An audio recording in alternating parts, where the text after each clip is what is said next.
হরে কৃষ্ণ, রাধে রাধে। তোমাদের সকলকে ভক্তিকথা চ্যানেলে স্বাগত জানাচ্ছি।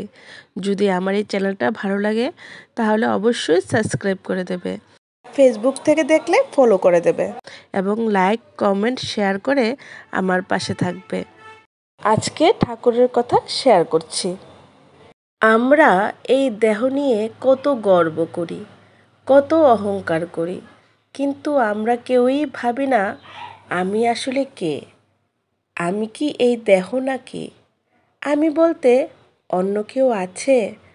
আসলে আমি এই দেহ নয়, এই দেহটা পিঞ্জর, আর এই পিঞ্জরের ভেতরেই পরমাত্মারূপে ভগবানের বসবাস।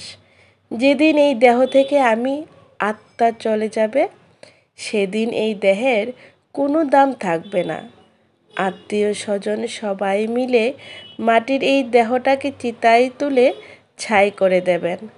আমরা যদি জানার চেষ্টা করি কেন আমাদের এই দেহ ধারণ, কেন বারবার জন্ম মৃত্যুর যন্ত্রণা ভোগ করতে হয়, তাহলে মনে হয় আর এই যন্ত্রণাময় জন্ম মৃত্যুর ফাঁদে পড়তে হবে না, ঘুরতে হবে না ঠিকানাবিহীনভাবে বারবার। আমাদেরও একটা ঠিকানা আছে, সেখানে যেতে পারলেই আর আসতে হবে না আমাদের এই দুঃখময় এই ভব সংসারে। শুধুমাত্র কর্মফলই আমাদের এই যন্ত্রণার ফাঁদে ফেলে বারবার।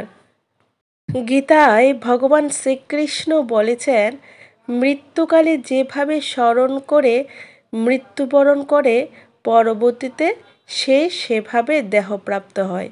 তাই আমরা যদি মৃত্যুকালে হরে কৃষ্ণ মহামন্ত্র জপ করে শেষ নিঃশ্বাস ছাড়তে পারি, তাহলে আর আসতে হবে না এই দুঃখময় সংসারে। আমরা আমাদের আসল ঠিকানা ভগবদ্ধামে ফিরে যেতে পারবো। হরে কৃষ্ণ কৃষ্ণ কৃষ্ণ হরে হরে, হরে রাম রাম রাম হরে হরে। জয় শ্রী রাধে কৃষ্ণ।